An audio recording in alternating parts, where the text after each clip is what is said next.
All right, welcome. It's another back-to-back interview week. We probably be back on the 10 minutes with schedule next week, but I hope you enjoyed our episode with Chris Myers. We clearly enjoyed making it. Kate plugged her laptop in this week, so we're good there. We can hear her. Her microphone works. I've just had a lot of technical difficulties the past several episodes, okay? Yeah, I guess we're ready to get going. Unless your boyfriend comes in and unplugs the modem or the router or something, I think we should be good. No, he's out playing disc golf because it's finally over like 30 degrees here in Chicago and the snow's melting. That happens? I thought that's like July. No, it's happened. We got like 70-something days of snow nonstop. To the point we have to start shoveling off my balcony because I don't trust it. And it was up to the railing. But now it's like all gone, except for those huge piles where we shoved all the snow. Well, on my end, that's not happening. Socially distant spring training has begun here, and it's supposed to be 87 on Sunday, so maybe I'll get in the pool. No, I'm not. I'm not going to. I just said that just out of spite. So anyway, we have a guest here, as I mentioned at the top of the show. Our guest is an author, the author of the book Lady Fleets. I'm saying that right? Yes. I had to practice that like 10 times because I'm like, that it is not the easiest thing to say. No. It definitely read easier in my brain, and I already went with it by the time I said it out loud. I was like, I'm not changing it now. We're going with it. I'm so sorry to everyone else. That's all right. So please welcome Emily Williams. Emily, welcome to the show. Oh, I'm super excited to be here. Thank you guys so much. Yeah, I'm not, I don't think of that as a dig at the book, more of me with a pronunciation problem and a reading problem. So well, we know you can't read, though you're doing really good at Dr. Seuss books and all the other children's books you get. I do. I normally I have children's books sitting on my desk here, but I don't for some reason today. One day you'll be able to read How to Not Be a Dick that I sent you a while back. No, we're like off topic already. I literally, for my birth, I think it was for my birthday one year, she sends me this book. It's called How Not to Be a Dick. That's a great birthday present. I high five you for that one. Thanks. She also bought me another book about parenting and having, being dead inside and how to survive that. I pick really good self-help books for you, okay? We're here to talk about actually improving self-esteem and actually helping people, not how to be a dick or not how to be a dick. So sorry, Emily. We actually talked for like 15 minutes before we hit record on a completely unrelated topic to the show, and I can already tell like we're gonna go way off topic today, but that's all right. That's what we do here. So all good. Emily, you go ahead, Kate. Yeah, I was gonna start for once. Go for it. You start. So Emily, can you tell us a little bit about yourself, what you do, and what led you to write this book? Yes, that's a lot of questions, so I'll try to answer them in line. So I'm Emily, and I live in Massachusetts, and during the day, I'm a pharmaceutical consultant, so in IT on computers all day, and then once I shut that down, I am a coach, and I coach girls basketball. I like the middle school age. I think they're hilarious. Whenever I join a new program, I'm like, can I have the 13-year-old? And they always look at me like, you want the middle school kids? I was like, yes. They say the weirdest things. And I just look at them like, you think that's how the world works? And they're like, yeah, that's how it works, coach. I'm like, I love their innocence, and they're like starting to broach that sarcastic stage. When they get to high school, they're too cool for me. They don't care. And I'm like, oh, you're not as fun. I like when they still kind of like you. So that's why I coach middle school girls basketball. And then, as you guys have said, I also have written my book, Lady Fleets. It's my debut novel, essentially about the trials and tribulations of female athletes and the different hurdles that I had to overcome and no one taught me how to. So I'm trying to save everyone else a little pain by kind of being like, here's the mistakes I made. Don't make them. So clearly, I mean, this has been a hot topic for a long time. It's become an even hotter topic in the last couple of years. with women's sports in society, it's often seen as kind of a second tier to men's sports, which is unfortunate. It's unacceptable. I mean, there's a lot of nice words I can say about it, but I mean, it's as a female athlete growing up, I'm sure, especially in basketball, where the NBA is king and the WNBA has only come along in the last 25-ish years. Like, what is it like at that middle school age, thinking like, and what is my future in this? Like, what do I aim for? What goes on, in your head like that?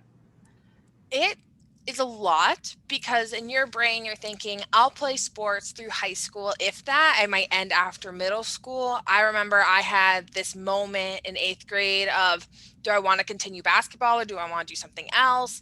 And actually it took making the middle school team for me to be like, I want to continue this, and like having that little ego boost within myself.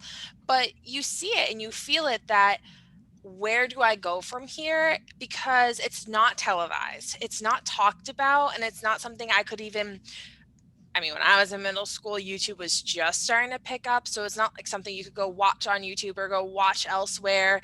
It just wasn't known. And so you don't feel like you can continue sports after high school.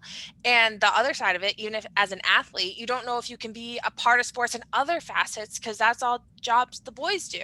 The boys are the sportscasters, the boys are the coaches. You don't see women. And so it was hard for me growing up. And I think that's why I'm such an advocate of it now, because women are doing it and we need to talk about it. And having female coaches is huge. That's the biggest part, is even seeing a coach, because now you see a woman in a leadership position on the team, not the assistant coach, not the team manager, the head coach, because that even shows, hey, you could do this. Maybe if you don't do it full time, you can do it part time, like I do as a volunteer, when I get to have fun and give my time back to kids. So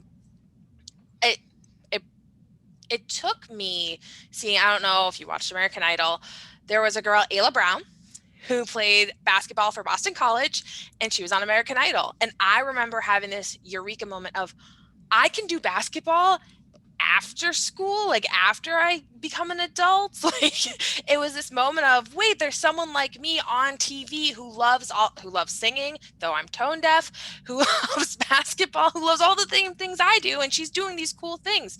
I can do cool things. So representation is so important, and I didn't really have that growing up. It's just every time somebody says, "Oh, I was in middle school when YouTube came out," it's like, I was almost done with college. You're old. I'm so sorry. One time we'll get through an episode without me calling you old. I got here first. I said it today. No, it's just like, you also got here first to the earth. Life. Yeah, I did. Well, of present company, yes. It's just like, I'm now questioning my mortality. I'm only 35, turning 36 this year. Anyway. So changing the topic. Yeah, anyway, now that what issues did you run into as a kid to inspire you to write this book? Oh, how many things did I run into as a child? I feel like you're about to open like my childhood trauma. Well, to start off, I ran into walls, chairs. Physical things, emotional things. There's a lot. I'm an unlicensed freelance psychiatrist, so please. His solution is alcohol. Trust me. Oh man, probably the wrong room to have that conversation then, because I don't want to fall down that path. So for me, it was really overcoming relationship boundaries, because once I became a coach, I thought when I was on the team, I always felt isolated, or I felt like I was a part of the core group, or I'm going to talk about this one girl. We, on the court, perfect match. We could play well together. We fed off each other. You got us out of the gym, out of the locker room, and in the hallways in school, we couldn't stand each other. It was brutal. Just total bullying situation where she was in the popular crowd. I was not. And I was just this peon who got picked on. But you put us in the court and you wouldn't know. And that was a really hard thing for me to kind of deal with, because I'm like, why does coach keep putting us in the same drills, putting us in games together? I don't like her. And it was as I got older and I took a step back as a coach, it was genuinely because we worked well together on the court, and he might have just not known about the other drama going on.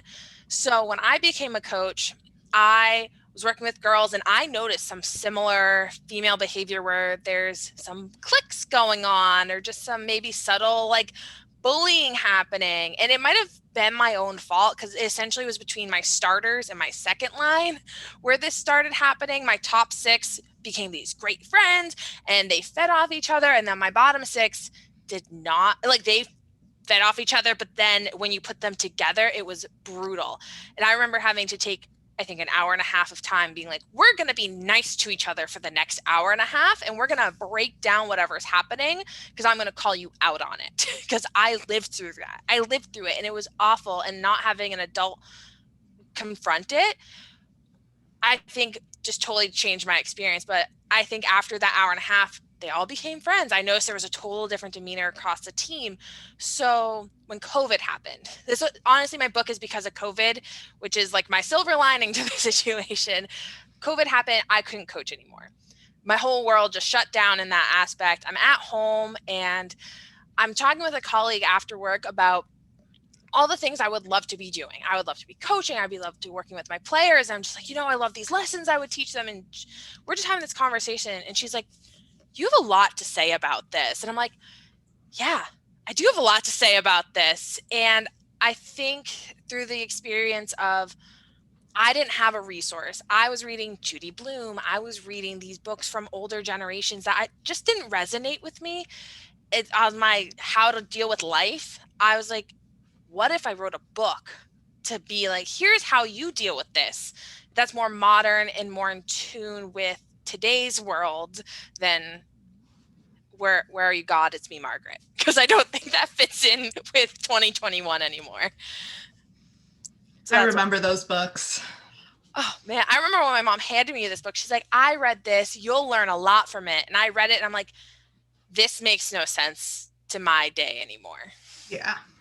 Sounds like we should just all go sit around and watch Leave It to Beaver for how. Did I just like? I'm not even that old. Like that show's like 7 years old now, and I'm just, I need to stop. Oh man, what am I doing today? Anyway, so you clearly have the life experiences that you put this book together. Can you talk about the writing process? It's like, even a shorter book. I've never written a book. Kay has never written a book. What's the process like when you sit down on day one with your laptop or your tablet or your pen and paper, however you ended up doing it? Like what is that process like to write that many words in an organized fashion, plus all the other steps after that? Like it just seems very intimidating to think about. It is very daunting, but so I have in my second chapter, I talk about compartmentalization. So that's when you learn. I trained my brain. A coach taught me this because my sophomore year of high school, I was super distracted with different classes and all my regular activity workload. He could tell I wasn't focused in any area. And he's like, you got to learn to be 100% present in what you're doing in that moment. And so I think that training really helped me because I live in Massachusetts and I commute to Boston every day when I go to Boston, which is never right now. But when I would go in, I'd have an hour commute. So what I did was I essentially turned that hour commute into an hour of writing. And I also researched a lot before I sat down. There was a lot of how do you start a book? Where do you start? What's the process? And I kind of took different tips and tricks from other authors on how I want to approach it. And I liked the thought process of every day I'm going to write an hour. I don't care what I write. I don't care if it's going to be in the book or not. I'm just going to get words on a page. And so from there, I kind of went with the process of, which is how I wrote my college essays, of I'm just going to write a very skinny version of what I want to put in this chapter. And then as I would go through each paragraph, I would start to explode on the topics. I would be like, okay, this sentence probably should be a whole paragraph, or this paragraph should probably be a couple pages. And I would just start to elaborate on different points. So after doing an hour a day for about 6 months, I had a book in my hands. And so I had a self-imposed deadline also of December 31st. So I was writing on December 31st to finish how many words I wanted. I wanted about 30,000 words, and I was like, I'm going to hit it. That's how many words I want. And I pretty much got there by December 31st. I had an editor lined up because I'm self-published. So I don't have a publisher. I didn't go through an agent, because I also feel like a lot of the time they're looking for the next hit. They're going to almost, to me, those books are great, but I feel like they almost make them cookie cutter. And this is not a cookie cutter book. This is not a book that I want to mold. And it's not going to be something that, I don't know, like a Harper Books is not going to pick up a self-help book for teens. I just don't think that fits in what they're looking for to be the next bestseller. But I think this book is necessary, and I would love for it to be a bestseller, but I understand where the publishers are coming from. So from there, I hired an editor, because I also know you sometimes get really close to your own text that you're going to miss things. Like, you're going to add words that in your brain, and your brain's going to correct the sentence that you might not know. You're going to add commas and pauses that, again, in your brain make sense, but when someone else reads it, they might stop and be like, oh, that sentence sounds weird. So I hired an editor. She had it for about 5 weeks. And then I went through Amazon, Kindle Direct Publishing.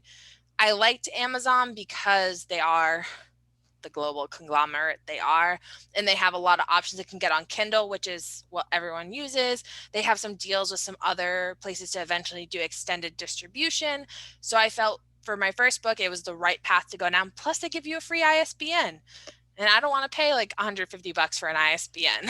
So back in thanks, your Amazon. So yeah, that was the whole process. What's it like when you spend all this time, you put your blood, sweat, and tears into this manuscript, and you send it to the editor, and a few weeks later they come back and it's just red ink all over it. What does that feel like? Oh man, I remember the first round of edits she gave back to me. I was just like, oh, okay. Like, I guess I have to think through this. But I had an editor who I liked her style. I think she's great. I don't know if I would use it. I don't know if I would recommend her to another first time writer, because she was brutal and like very short, but she would ask me questions instead of just like writing it out and putting her own thoughts. She would ask me, what are you trying to say here? And then I would answer her question, and she would help me rephrase my thoughts, because again, makes sense in my brain, might not make sense to a reader. So her and I actually had this really nice dialogue going back and forth. But I recommend, when looking for an editor, you call them, you have consultations, and make sure that they fit your style, because I have had other friends use editors where they're just like, yeah, they were the cheapest price, so I signed up for them, and I essentially got the red lines with no feedback. So looking for someone who kind of fits your strengths and weaknesses is what I would recommend for that. But no, it's heartbreaking, because you're looking at it like, oh, I thought that was a good sentence, and you just decided it wasn't, and I don't know why, but you explained why to me. It's definitely helpful when it's constructive criticism with feedback versus no, just take that out, that's terrible, or something brutal like that. Yes, I appreciate the gentle approach. Some people don't, though. Some people want that like merciless editor who just is like, just be blunt about it. I don't want you to hold my hand. So what's the most important message from your book? Oh, I think the most important message in my book is that you can tackle any problem that comes your way as long as you think through the problem. Because I feel like I do this to this day. I get handed a problem, or someone provides feedback that I just reject. I'm like, no, that's not the case. I get upset. I get worked up. But instead of approaching problems with that, we should all just take the deep breath, think about what's going on. What are we feeling? Why are we feeling it? I always say that question. What are you feeling? Why are you feeling it? And then what's the problem? That's the next step. So essentially, if you can be methodical about your approach and be intentional, your problems are going to seem so much smaller than they actually are. So I'm going to ask a question related to my personal life. I'm going to ask you Let's for go. some parenting advice here. Oh, cool. Lord knows I need as much of it as I can get. So I have young daughters. I do not want to repeat the mistakes that previous generations have made raising their daughters once they hit those preteen, those critical development teenage years. There's a good chance that one or both of them will be playing sports at some point, whether they like it or not. We'll figure that out as we go. What can I do as a parent to properly support them, give them the support they need from an athletic standpoint, from a I guess coaching or an encouragement standpoint? What can I do not to screw this up? I think the biggest thing not to screw it up is to know that you're dad and you're not the coach. I think some parents who kind of break that boundary and try to coach unless you are the coach, and then that's a whole different dynamic to go through. Yeah. But I think parents need to be encouraging of their kids. And when they say, coach said this to me, and they get all upset, again, like be like, okay, why did coach say this to me? And like encourage them to work with the coach and like make sure that they're building bonds across their team and really building that support system so they can come to you when there's a problem. I think that's the first parent foundation advice is you want to be seen as the support and not as the enemy. So whenever they come to you with questions about sports, to be encouraging and to be that ear to listen and to be dad and to not be critical of their skills. But also if they come to you saying, hey, I want to work on this, if you can show them and teach them, I say go for it because they totally trust you. But if they say, hey, I want help from someone else, to listen to that, because I know my mom and I had some moments because she played basketball where she'd be like, you just need to shoot like this. And I'm like, I don't understand how you're explaining it to me. And so she actually went and got outside help. She's like, okay, you want to be a better shooter. I can't teach you. So she knew her own limitations in that parent sport relationship and actually went and got me help. And that was one of my mentors all through high school. Was this one coach who I had who's like, I'll teach you how to shoot. And then I learned all these life lessons by accident out of it. I was like, oh, this is awesome. So I think just be the parent. You're not the coach, but just be dad. Again, unless you are the coach. Then that's this, from my youth, I was probably 18 or 19 at this point. We used to play baseball in the summer at the local park.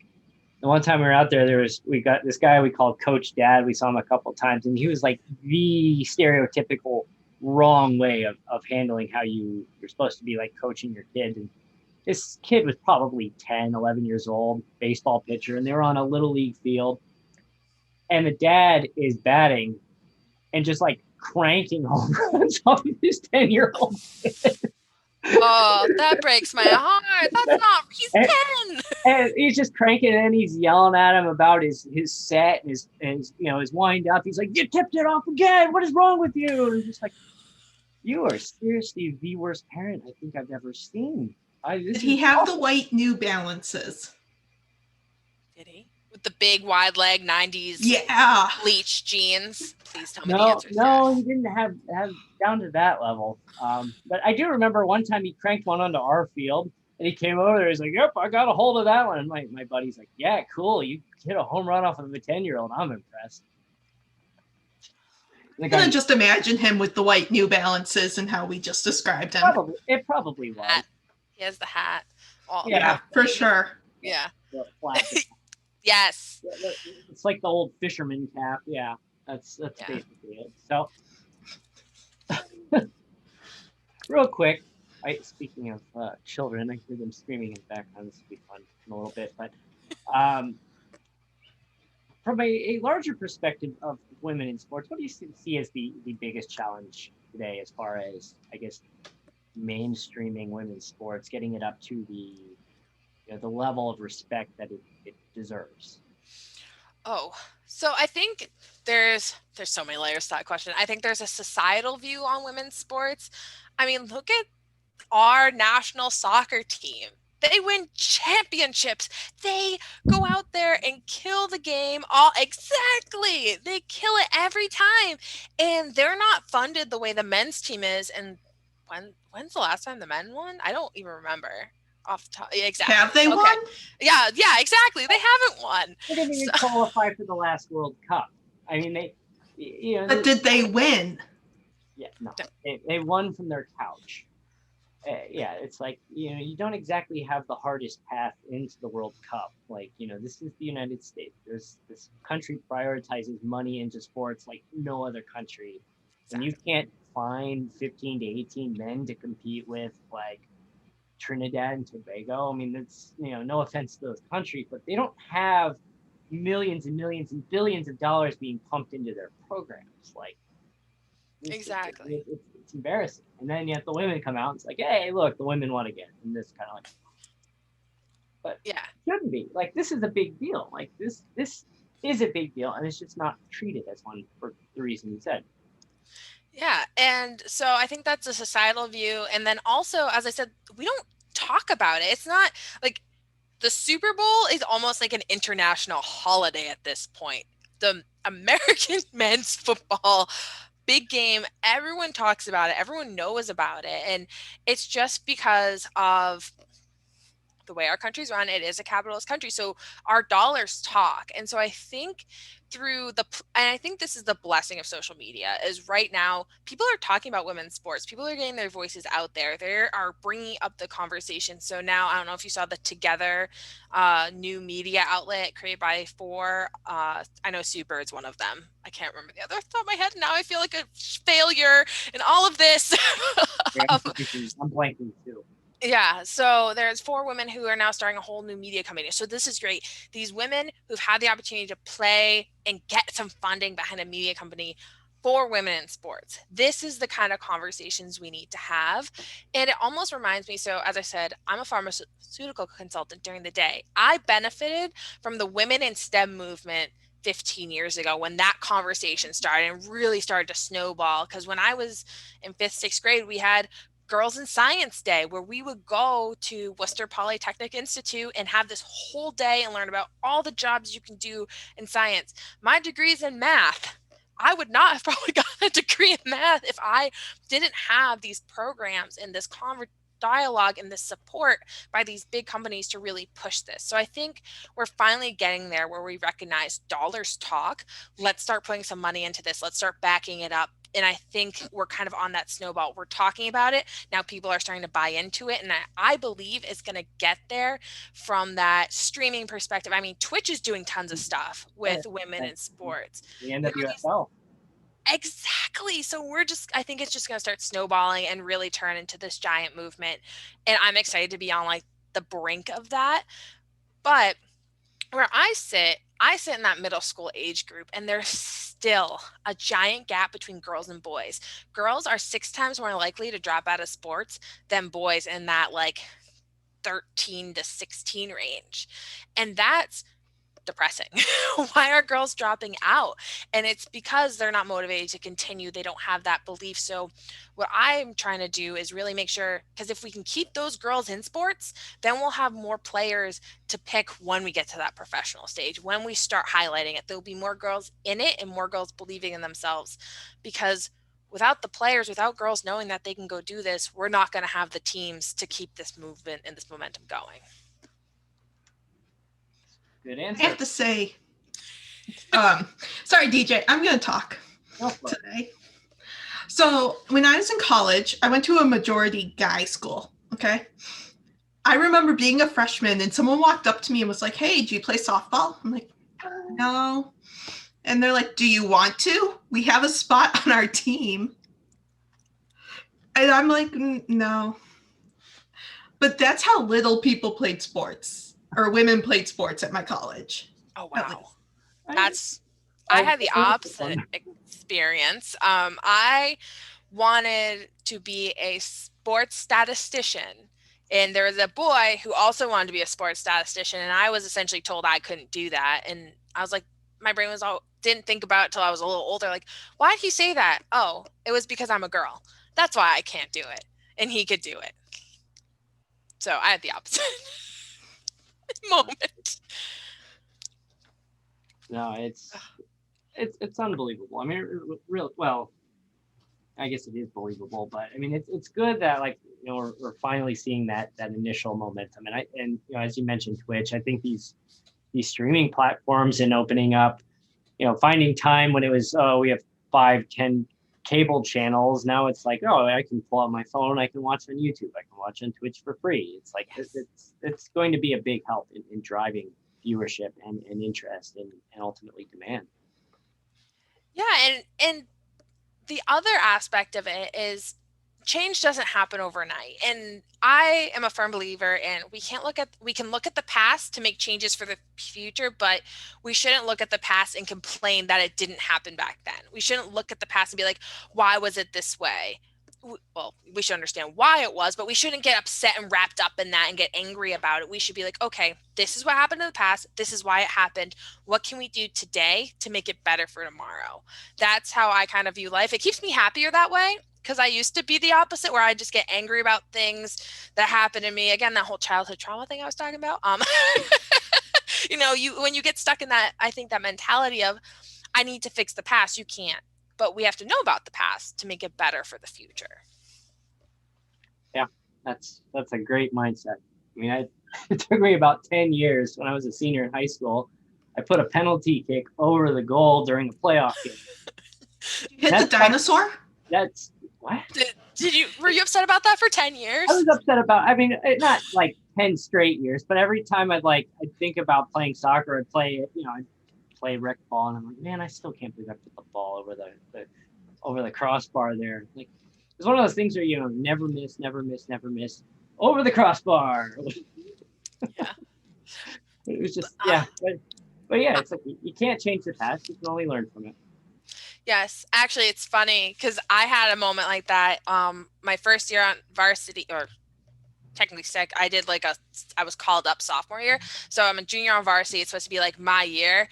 We watched the tapes of a game, and I and two other girls turned our backs on defense to two open players behind us, and I still think about that. But I get cringe, but then I cringe only in moments when I see my players doing the same thing. And I'm like, I have to stop this. We can't keep doing this. Because my coach literally paused it and he's like, do you guys see what you did there? And I'm like, my face went beet red. I was like, this is so embarrassing. I hate tape. I don't want to watch tape. Exactly. But no, I get it. We all have moments in our lives where we look back and are like, ugh. Yeah, that's me after every podcast episode. You don't listen. How do you know? Good point. You've never listened to an episode of the show in the final format. Well, yeah, because I cringe. Because I don't like what I sound like. I mean, for all I know, I'm editing your voice and making it an octave higher in the show. True. If you are, I'm going to fly out there and beat you up. I'll text your wife. I'll ask her if I could stay in your office. Don't do that. Don't do that. We don't want to get hurt. So on that note of threatening violence, it's just amazing. Like, we go through these shows and just, we have an agenda, we have it planned out in my head how this is going to go, and then it goes completely the other direction. And you know what? That's, I think, what makes this fun. So the book is Lady Fleets. Again, where can we find it? Where can we buy it?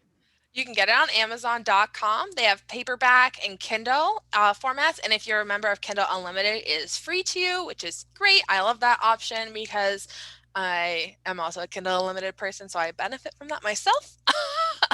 Yes, you got some reading material. Yes. So that is where you can get the book. I also have a website, emilytheauthor.com. I have it linked there, as well as all my podcast interviews. So you get to hear me talk all the time. So if you want to listen to all that, you can there. And I'm also on Instagram at Coach Emily Williams. All right. And I don't have a Kindle because I have both. I'll read the Kindle version, then buy the book just to have it so I can reference it later. My wife gets so mad at me. Like, in our bedroom right now, I have a stack of about 8 books on the nightstand. She's like, are you going to read those? I'm like, well, I've already read 5 of these. Get them out of here. So, just a quick question on the topic of books. What happened to the 80 pounds of books that I mailed you? They're in the garage because I don't know where to put them. 80 pounds of books? Yes, her father was about to throw away a book collection that she thought I'd be interested in. And instead of throwing them away, he put them in 2 boxes, and the shipping for the 2 boxes was considerably expensive. And the 2 boxes combined weighed about 80 pounds. And they're all paperback books in there, which I may be able to dent that in my lifetime, but I'm not entirely sure I'm going to get through that. I believe in you. Thank you. I appreciate that. That would be the first time.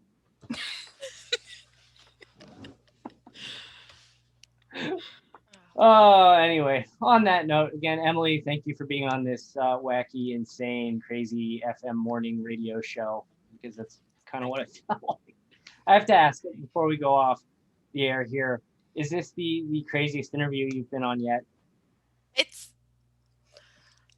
yes, I'll be honest. Yes, you guys, I think we've had so many different conversations within the conversation that that's how it officially wins. That's the craziest. You know, it's funny how, like, from week to week, the dynamic of this show can just completely change. You know, it's just, we could have a completely serious interview with people, and there are, and then we have interviews that turn into just, like, again, the wacky FM morning DJ. You know, all we needed was the sound effects board, which I could have pulled up, but I forgot today. That would have been fun. Throw some High School Musical in there. Too old. I mean, I was just thinking of, like, gotta get your head in the game. That's where my brain. I know it exists, but I don't know much more than that. I know they made to it. Yeah, some good stuff. Yeah, your daughters will probably watch it at some point. Probably. We've moved into the Frozen territory, so you'll be stuck there for a while. I feel like every friend of mine who has kids, they get to Frozen and they're, like, stuck. That's what I'm afraid of. So I'm sorry. On that note, Emily, thanks again for stopping by the show. And thank you. Be sure to check us out at stadiumscene.tv, at Stadium Scene on Facebook, Twitter, Pinterest, and TikTok, and at stadium_scene on Instagram. And we'll see you next week.